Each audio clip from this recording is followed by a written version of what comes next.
This is episode 187 of dadAWESOME. My name is Jeff Zog, and if you're watching on YouTube, I'm wearing the Fathers for the Fatherless cycling jersey. So not often do I hop on an intro to a podcast wearing spandex, but cycling is a big deal because Fathers for the Fatherless is a big deal, and we're 9 days away from our Minnesota ride. We have 190 dads riding 100 miles for the fatherless. In our prayers, we're going to be raising well over $250,000 just from this event in the Twin Cities. So we're so thankful. Nationwide, we're in 5 different cities, but this is our 3rd year in the Twin Cities here in Minneapolis. So quick shout out. We've got some sponsors sponsoring that event here in 9 days, the Minnesota event. And just want to shout these guys out quick. So we've got Aleph Holdings, Alpha Omega Wealth Strategies, Substance Church, River Valley Church, Chick-fil-A, a couple different Chick-fil-A locations, and we are just so thankful for the sponsorship of this event.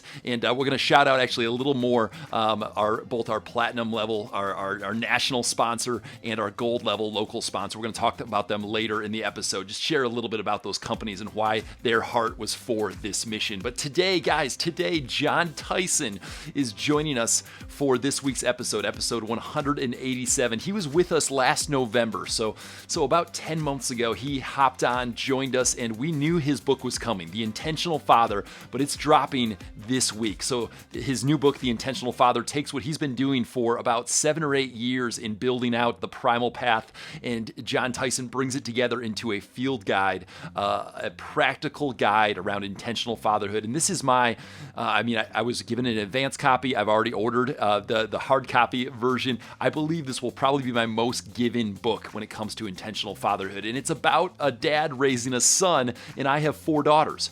My family, my wife and I pray specifically for the men, the boys now that will become men that my daughters will marry, these 4 son-in-laws that I'm going to have in the future. And we're praying specifically that their dad is reading Jon Tyson's book, and that these will be boys who are raised in this direction of intentional fatherhood. So that's how much we believe in this resource and how thankful I am for Jon Tyson and his work. So you're not going to be disappointed. You're going to be so thankful you joined. Let's buckle up. Let's take some notes. This is episode 187 of dadAWESOME. Welcome back to the show.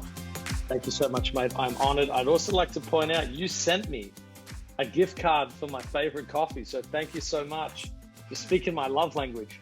Well, whatever I could do, as much as I'd love to hand deliver you a coffee with, maybe next time. I'm going to be in mid-October. I'll be in New York. So maybe next time it'll be a hand delivery. But no, it's great that you're enjoying that cup of coffee. Yes, thanks, mate. I appreciate it. So, and recently you've celebrated a few milestones. So your daughter graduated from high school. Your son just celebrated 21 years old. Is that right? Those 2 milestones? That is. Yeah, man, big ones. Yeah, well, congrats. And I was just curious, in the dad life, in this chapter for you and your wife, and I know you're within months of being empty nesting, so there's another milestone. So a couple milestones here. Yes. What are you thinking about? What are you praying about? Like, what's your heart like in this season of fatherhood with these different milestones? I think I've shifted to basically trying to build adult friendships with my kids, so I'm going from basically an authority figure where they have to do what I say into being hopefully a source of wisdom where they want to learn from me. They recognize that there's fruit and wisdom from the decisions we've made in our lives, particularly in our faith and vocation, that they come to us as a source of wisdom. So yeah, I'm working on, the conversations have shifted to vocation, they've shifted to spouses, they've shifted to adult sort of issues, as opposed to sort of the younger energies that typically dominate, the adolescent years.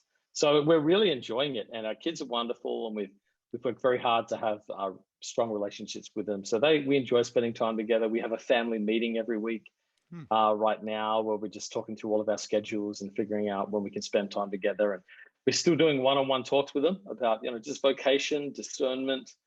I tell you one thing that's actually interesting. So a lot of the things I did in the primal path, I'm revisiting with Nate, who's home for the summer.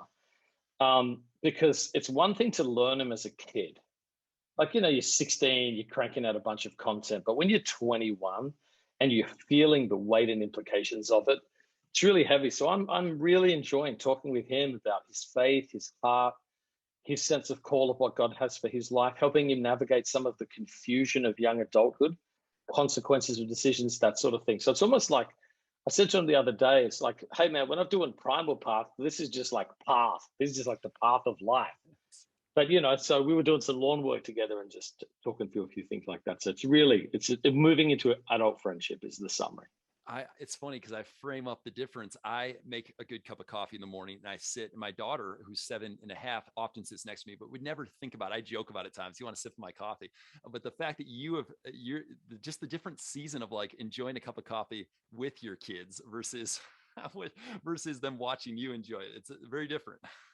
No, I tell you, I try and encourage my kids to sort of like like they've got to differentiate, they've got to self-actualize. I encourage their preferences. But there is those shared moments of joy when they voluntarily lean into the things that you love.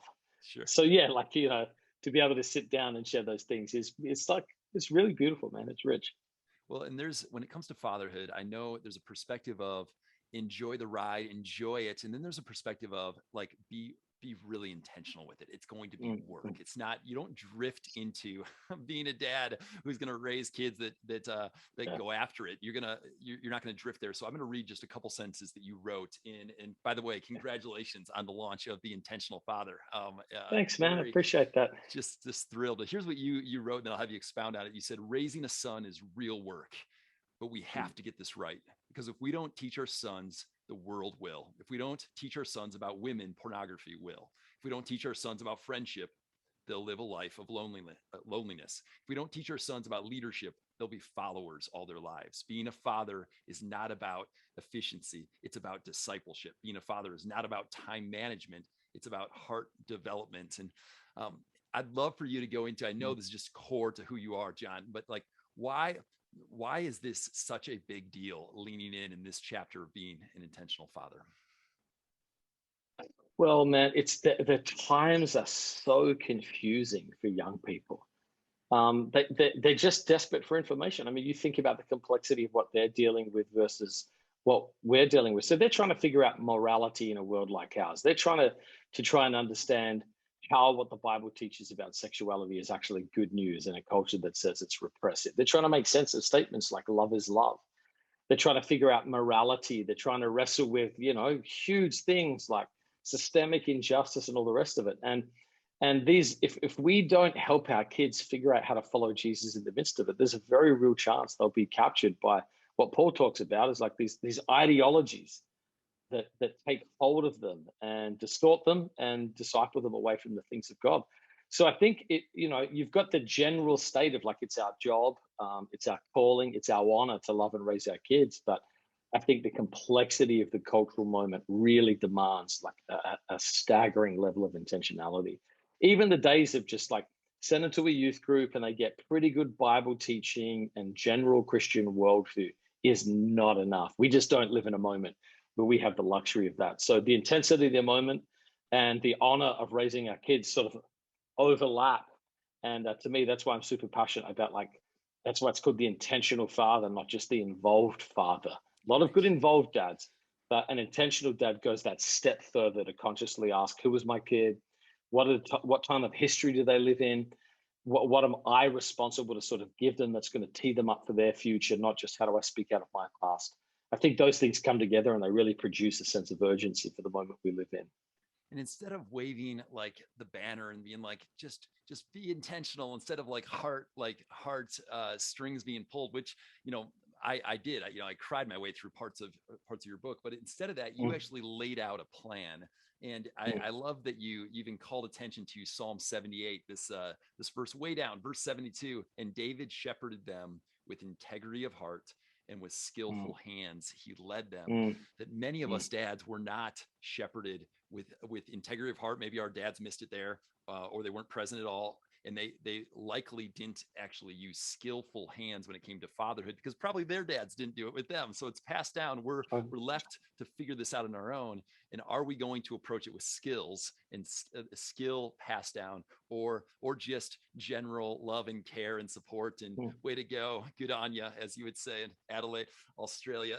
So talk about the difference though of just like general versus no, we need to impart skills. Well, it's two things. I think there is like a base level that kids have to sort of understand. So, the simplest thing, for example, I taught my kids is like it's what I call minimal manhood. Like this is the absolute baseline that you have to understand about these areas to be a functional man in the world. And then on top of the sort of minimal manhood, there's like developmental stuff. So an example when it comes to money, here's an example. Like I have all these little like rhymes that I sort of made up, so that mimetic devices that hopefully stay the course over the years. They're going well so far. But so when it comes to money, like what do you do with a dollar? It's like 10 for God, 10 for me, 10 for future self, live on 70. Okay. So like 10%, you got to honor God first. It's his. You're just a steward, right? 10 for me, which means I've got to invest in my savings for any kinds of emergencies or projects I'm passionate about now. 10 for my future self, which is about my retirement. That's the gift of getting money right when you're young, compound interest. And a little bit of money stewarded well in youth is better than a fortune scrambled in middle age. Mm. And then 70% live wisely, enjoy it. And so to me, like that is like the absolute lowest understanding of money you can have. But you'd be amazed at how many young men never save. A, they're not taught to honor God. B, they don't have any sense of a future self. And so I often like, I don't say this with any judgment, just as like a teaching mechanism, but I'll often say to my son, if you see a young man with rims on his car, I'm like, he could have put that into his Roth IRA and that'll be worth $80,000 in retirement. Yeah. And I said, I almost guarantee that the spending habits that produce that sort of lifestyle do not include skillful management of the future. I could be wrong, but I don't think I'm wrong. As the young man who was putting rims on the car myself. So yeah, it's like you've got the minimum desire, but then you want to help them sort of understand it based on who they are. And so, the money's like one example, but we've all got like dumb stuff that we can tend to spend our money on. So helping them evaluate, you know, how to successfully navigate what to get right financially in their college years. You just basically go season by season of the things that they need, and you help tee up discussions that help them navigate it well. So yeah, minimal manhood and then skillful manhood. I think you need both of those things. Yeah. And, we mentioned this before I hopped on or before we hit record, but I have four daughters. And you wrote Yeah.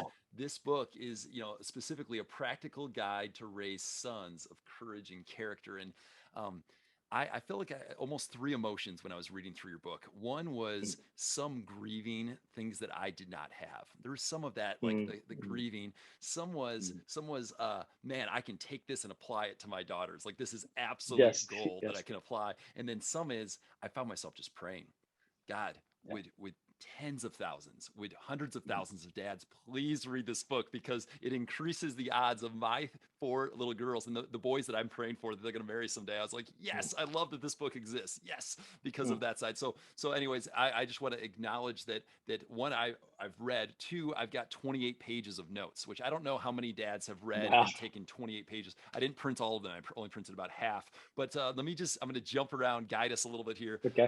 Okay. I truly am thankful, Jon, for you taking Yeah. this journey and helping it be accessible to all of us as a tool and a guidebook. But key moments was one of the things that I really appreciate. You wrote down those key moments that we can prepare for: a first cell phone, a first exposure to pornography, a first shave, a first girlfriend, a first breakup, first exposure to drugs, and on and on, first job.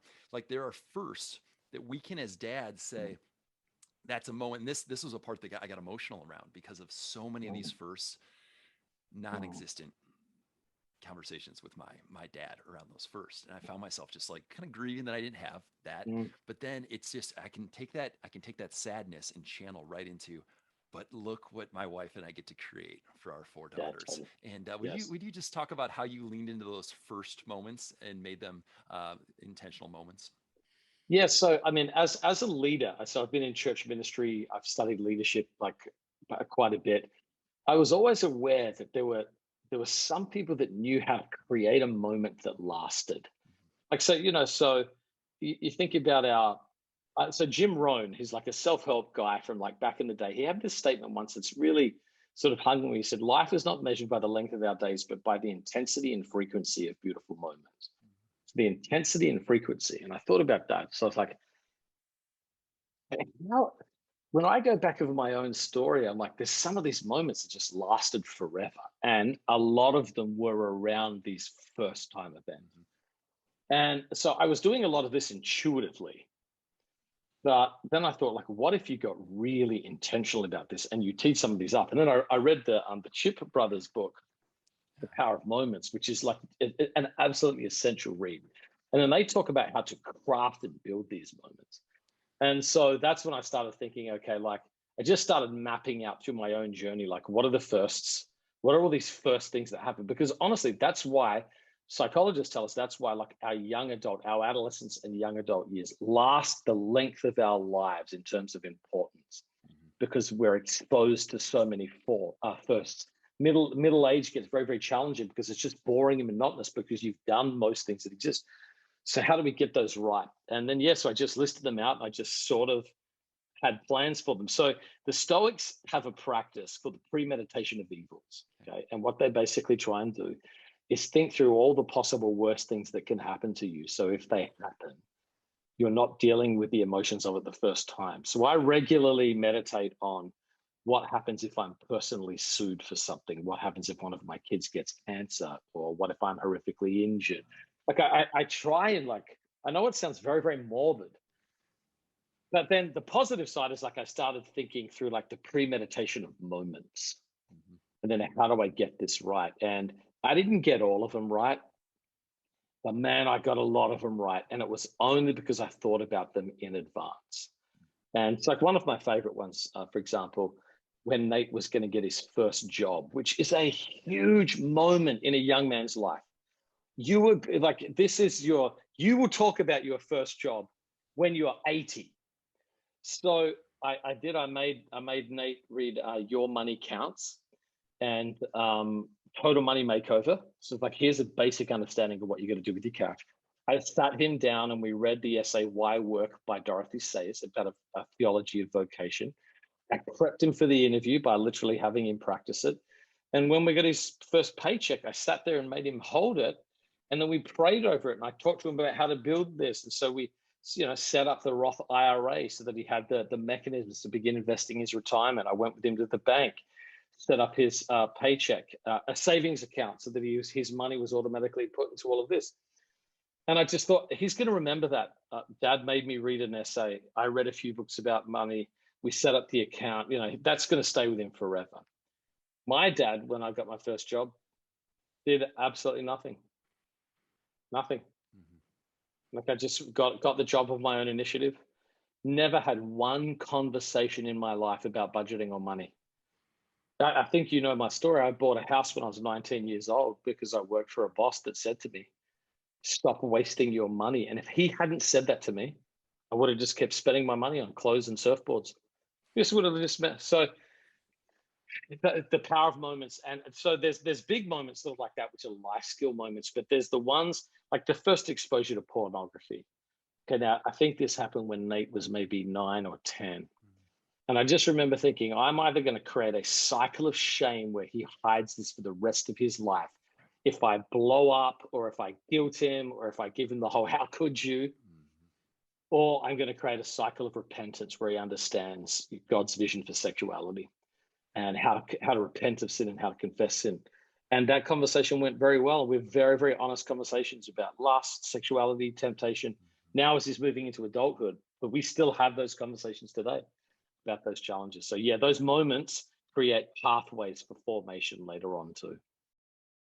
In just a minute, we'll jump right back into the second half of my conversation with Jon Tyson, but I wanted to quick tell you about our Fathers for the Fatherless, two of our sponsors. So we're so thankful. At a national level, Olive Holdings came in and said, we want to support what you guys are doing with the Fathers for the Fatherless ride. And not only is this company saying, man, I care about this mission, but they are actually creating a company culture and a culture in Olive Holdings and in their portfolio of companies that is in alignment with our mission. So they want to be dads who are present and intentional dads on the the home front, but their company culture and the way they're saying, man, culture matters, and we want to have a generational impact in the companies that we run. They run Paris Painting, Haven Builders, Paperboy Marketing, an expanding group of investment companies of saying, man, we're going to go after and build companies and build leaders in our company. But guys, I would highly recommend you check out their portfolio of companies. And I just want to give a huge shout out and thank you to that team for believing not only locally in the Twin Cities, but saying we're coming in at a national level sponsorship. So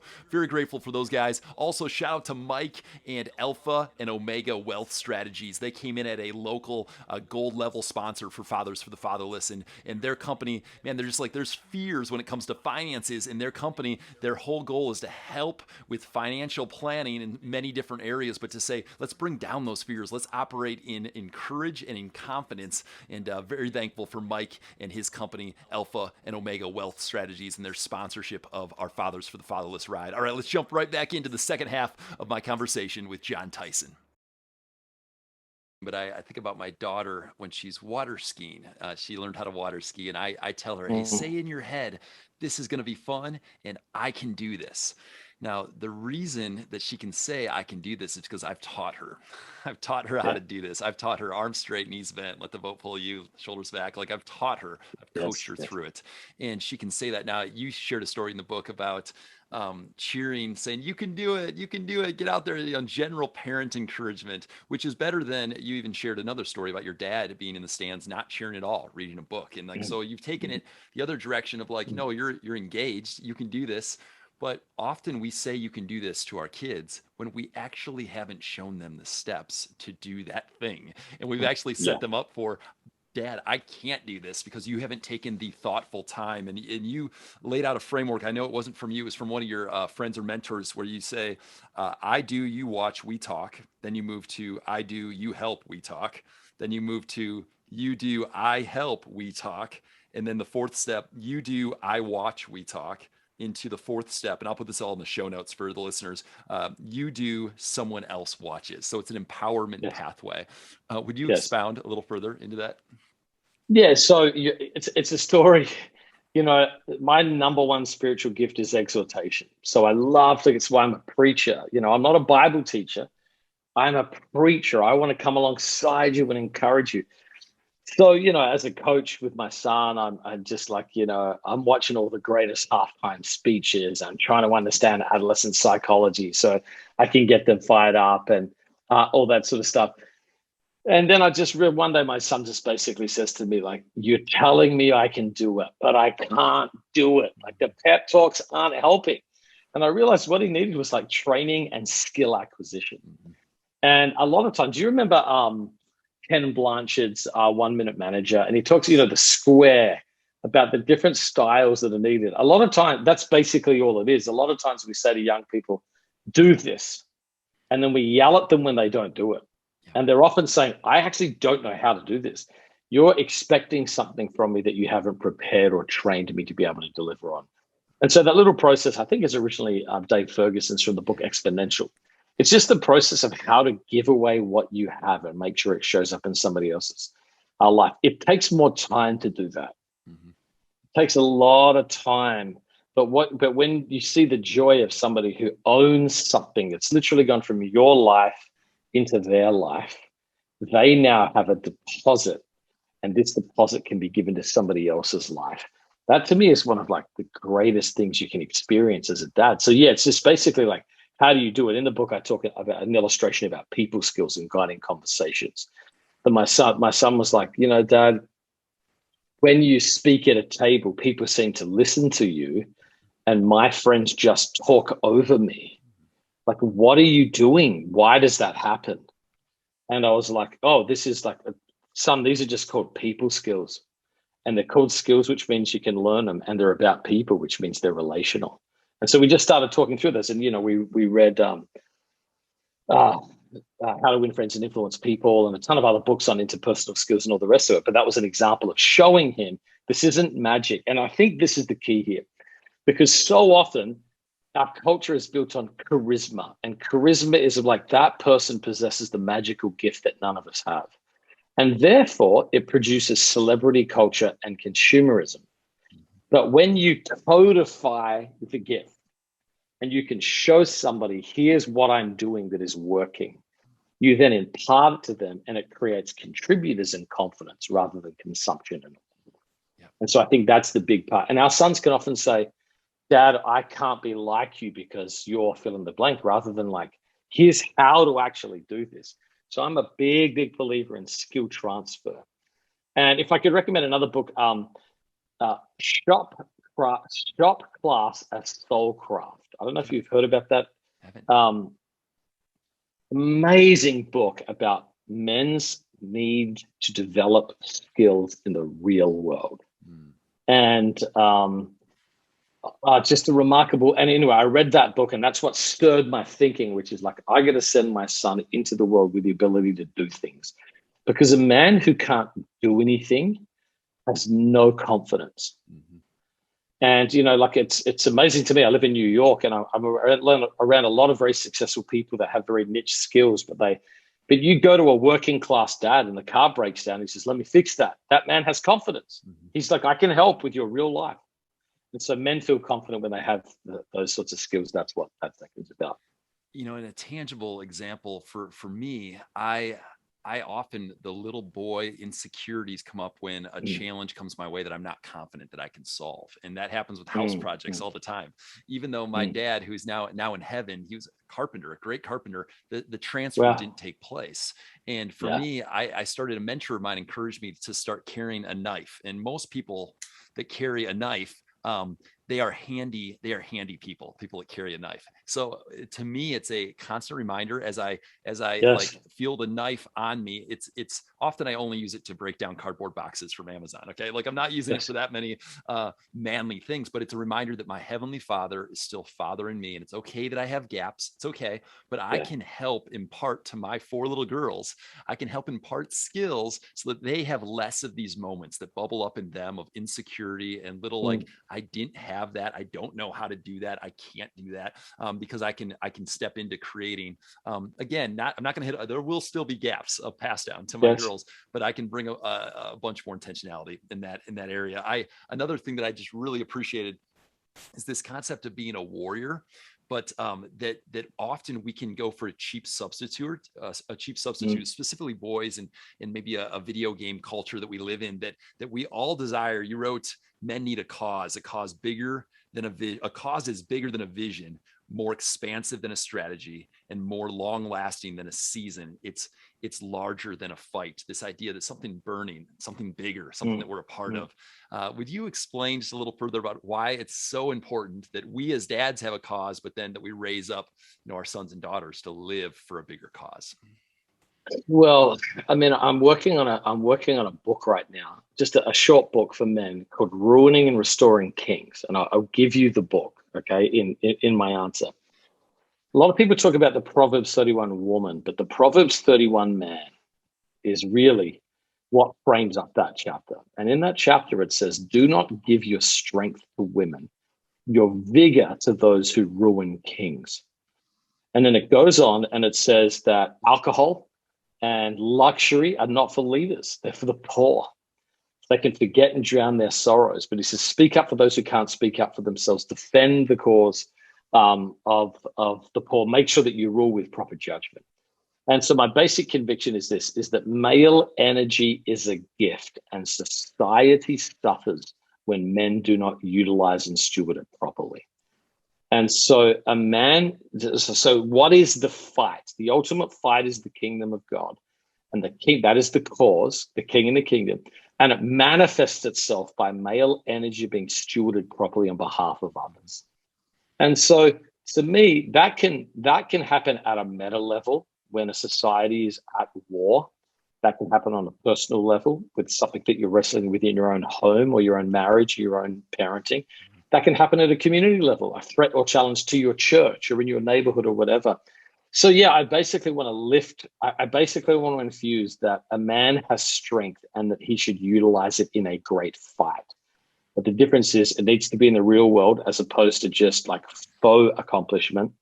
And it needs to be for the sake of others. Your strength is never to oppress others for self-gratification. It is always to lift the oppressed for the sake of the other. And if you get, and we know intuitively, and this, when the Christians men's movements are at their best, that's what they're talking about. Mm-hmm. And when that gets into a man's heart, it doesn't matter if he works for UPS or UBS. He is going in his heart to have a sense of vision and accomplishment. And so, yeah, I think it's super important. And so a part of it is to try and help young men realize, don't give your vigor and your strength to wasted things, because you have no idea how you can participate in God's great cause if you channel them for the sake of others. That gets in a young man's heart. Man, that hit my heart when I was 18 years old. The power of a cause. And I'm 44 years old. It's carried me to this morning when I got up when I was tired, because I had something bigger than myself to give my life for. I think for me, a fight, a cause, a burning passion, I need people alongside me that are for the same thing. Yes. And you talked about the difference between a circle of concern and a circle of influence, and how friendships could fall on either side. Would you expound a little more on brotherhood, and then specifically the different types of friendships? Yeah, I think that's originally from Stephen Covey, if I remember correctly. I hope I give him credit in there. If not, the publisher's in trouble. He basically talks about the environments, and the question we're always trying to ask is, how do I place people relationally in my world? Who do I try and influence? But then who am I very, very careful not to let influence me? And so there's the circle of intimacy, the circle of impact, and the circle of influence. I think that's maybe I reframed it for my daughter. I don't know if I need to go back and check on that. But it's basically like, there's some people you want to influence, but you got to be very, very careful that they don't influence you. And, and so we've got to have that vision of like bringing the best of who we are for the sake of others, but making sure that brokenness that we're trying to heal doesn't end up breaking us. And then you have the circle of those who are very, very close to you, and you let them shape you. And they're the ones that are pointing out your blind spots. They're the ones that are speaking into you. They're the ones that you're doing life with. And then you've got the circle of intimacy. These are the people, very, very tight circle here. This may have 3 or 4 people, and it could be your spouse, 1 or 2 best friends, lifetime friends. And those are the ones that you're just like letting all the ugly out, like total authenticity, total honesty. But even saying to a young person, which, hey, friends influence our lives. You need them, but here's how to categorize them. Here's how to understand relational boundaries and dynamics about where to position them. Because a lot of times it's like, if you're not in my inner core, you're out, rather than saying, no, we can have a different sort of relational orbit. And so I talked about that with my son and with my daughter. And my daughter in particular, I think, because, friendships amongst teenage girls can have their own level of complexity. She was like, Dad, that was one of the most helpful things you ever shared with me. I didn't have to write people off just because they weren't my best friends anymore. It's just relational positioning. Yep. And then the importance of knowing having the right people in the right places in your life. It's to me, it's massive. I've taken some of what you've inspired me to do when thinking junior high school age for my daughters, and I've implemented. We actually have a small group that we've been piloting this. I call it Parent Pathway, but it's for it's 2nd through 5th grade, so it's a younger I love version. That. Yes, but we're trying to, and we didn't do it. My wife and I did not enter this first pass of it on our own. We actually included 4 other couples to say, let's do it together, because I just know that if I don't have in my corner someone who their heart beats like mine, I actually have great intentions and very little follow through. And I want so badly for my girls to see a dad who doesn't just have intentions and starts things when it comes to discipleship of their hearts, but that follows through. So for me, I have to have that circle. I have to have them. When you think about that chapter of 2nd through 5th grade, what are some of the laying the groundwork, some of the preparation, intentional areas to prepare for the primal path, or even the resource you're creating for dads and daughters, or the intentional thought? It seems like there's great things I can pull immediately, but what would you say are some of the priorities in that season of 2nd through 5th grade? Well, I think that, the most important thing is maintaining the emotional bond and setting the family culture. So it's like making sure the right habits are ingrained, like really, really having an intentional, proactive vision. Secondly, is like I think it's very important to understand the psychological development of what's happening in that age. So, like, what specific like age and developmental things are they facing about themselves, their relationships, God, life, friendship, school, those sorts of things. Like having an awareness of, don't project on them, understand where they are. Yeah, so I think those are the big things: family, culture, emotional bond. It's when your kids are that age and you come home, there's a very real chance, boy or girl, particularly maybe at grade 2, they will run to the door. Yeah. Yeah. And I was like, whatever that emotional bond is that produces excitement that you show up, cultivate that. Mm-hmm. And, like one of the craziest things is like my daughter at 18 will still run to the door and hug me when we come home. It's like I've worked so hard to develop and maintain that emotional bond. I think another thing I did, I started this thing called the Dangerous Kids Club. Huh. When they were between ages 2nd grade and 5th grade. My son was actually 5th grade. My daughter was 2nd grade. And I just started this club where we did borderline illegal activities is what we called them.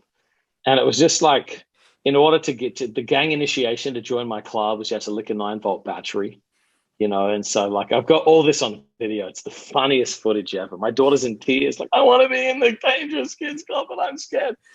It was just, and it's like you have to sleep outside, you have to jump from a moving vehicle, you have to have a hard conversation. I just wanted to produce boldness and courage Yep. And so I did the Dangerous Kids Club was something that I did to sort of tee them up for conscious formation and excitement later in life too. It's amazing. And when you say formation, discipleship, I mean, the section you talked about discipleship and how many of us had it and how many of us wish we had it and how many of us want to pass it on. But I just think there's so many rounds of like, it's there for our taking if we step in and say, I want to pursue. I mean, so many dads would say, I'm not a reader. And I'm so strong. I'm like, become a reader. Become a reader. When you talked about celebrating the completion of a book with your son, of going out to eat, I was like, that's just so tangible. It's a tangible share a moment to really cheer on something that's so valuable, completing books. But another just angle to formation is that you had a plan that you walked out, and we talked about this more on our last time I interviewed you with the Primal Path, but there's a plan that you walked out. There was not a bit here, a bit there, fragmented approach. There was a plan. There was a pathway. And your son asked you, who came up with this, or why, like, who did this for you? And it was a tender moment of you saying, I didn't have that. And he felt very loved. Would you help explain, so all of our dads listening get what's at stake and how we can actually change the framework in our kids' hearts and minds?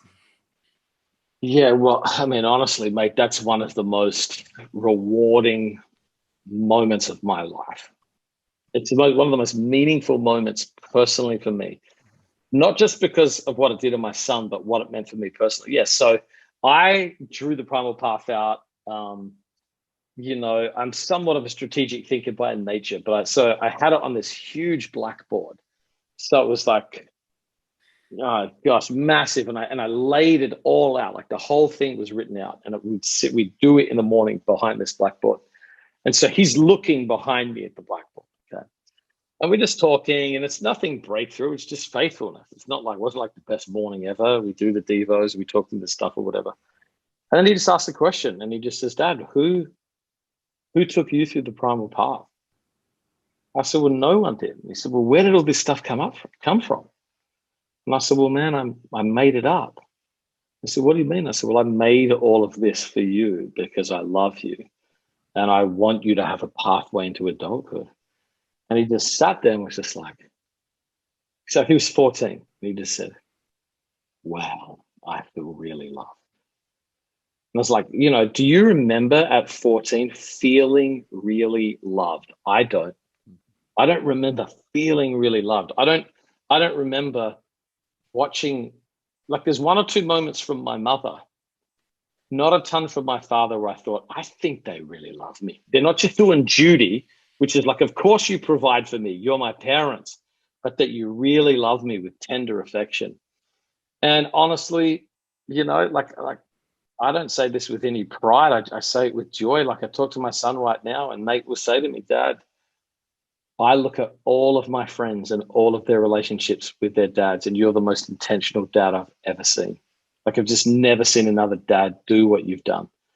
It doesn't mean it's perfect. He still does dumb crap. I'm not offering, I don't have a guide here to produce perfect young men. There's no, I just have a path of intentionality that sets up the odds in your favor. And if, again, you can't control your son's heart, but you can fight for it. And this is a plan to fight for your son's heart and future. And I believe that when we do that, we activate the heart of God. Divine favor comes to our aid. The Holy Spirit gets involved when not in our own. And without it, I think you're left to chance and you're left to the world. Yeah. And so that's my goal, is to just put something out there. And I tell dads all the time, if you don't want to do this, fine. Do something. Don't wing it. Yeah. Don't wing it. And I wish that I had, I wish I had fully designed this out when my son was 3 or 4, and I had it all in my mind, and I just had files in my computer, and I just did a decade of sewing stuff into. I didn't do that. I did a lot of it in advance, but I've tried to take everything I learned and hand it on so that everybody else's sort of, basement will be my ceiling. So yeah, well, thank you. And the idea of let's not push this off to the next generation of fathers. Let's be a generation of fathers who say, not on my watch. Like I just know yes, totally. Your heartbeat. Do you have just a final 1 or 2 minutes of anything else that, as you were thinking about this conversation with our Dad Awesome brotherhood, anything that you wanted to just pass along to us? Well, I mean, 2 things. Number one, I want to say, you can do this. You can do this. And there was many, many moments where I just thought, this is pointless. I'm inadequate. This is doing nothing. And the fruit on the other side of it is beautiful. You can do this. Just stay the course. And then I want to say to dads who wrestle with guilt and they just feel like failures or it's too late, I want to say it's not too late. There's something potent about a father-son bond. And your willingness in particular to acknowledge, repent when you're wrong, make amends, pray, fast, speak in, shape destiny. It's never over. And you can take action today to turn the tide around and redeem those things that you've gone through. So it's not too late. Don't give up. You can do it. It's not too late. God can still redeem things. And I've got many stories of dads who have gone through this as adults with estranged adult sons and taken 1 or 2 things. I mean, I wish I could tell you some of the stories from just dads asking for forgiveness from their adult sons, and just emails almost covered with tears because of the reconciliation that's possible. So just stay the course. You reap what you sow. If you want something different tomorrow, sow something different today. You never know what God will do with it. Would you say a short prayer over me and yes listening? Yeah, sure.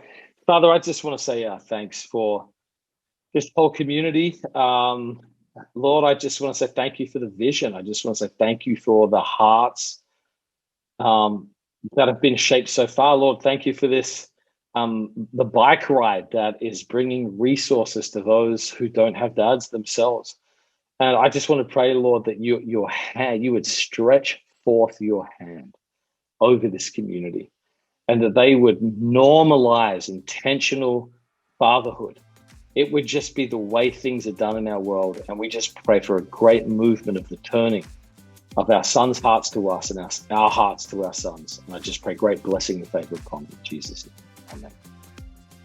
Thank you so much for joining us for episode 187 of Dad Awesome with Jon Tyson. All the conversation notes, the action steps, the transcripts are going to be at dadawesome.org/187.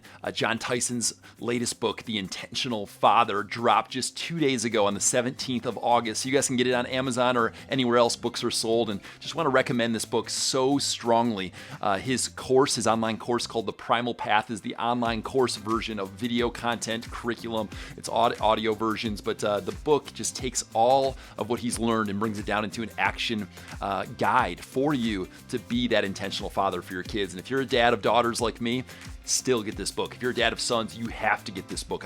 I'm praying for you. I'm praying for the dads of my 4 future son-in-laws to read this book now and to bring this culture of intentionality into their journey of creating a pathway for their sons. So guys, thank you for joining us this week. Thanks also again to the sponsors of Fathers for the Fatherless. Want to encourage you guys, check out everything going on at Fathers for the Fatherless on Instagram. Cheer us on, pray for us. We're still recruiting volunteers for our event in the Twin Cities on August 28th. And man, it's a big deal, the impact of these dads going out and doing a very hard thing and the money we're raising for these incredible partner organizations. So, all right, let's go after it this week. Let's be intentional on the home front. Let's be dads who add life to the dad life.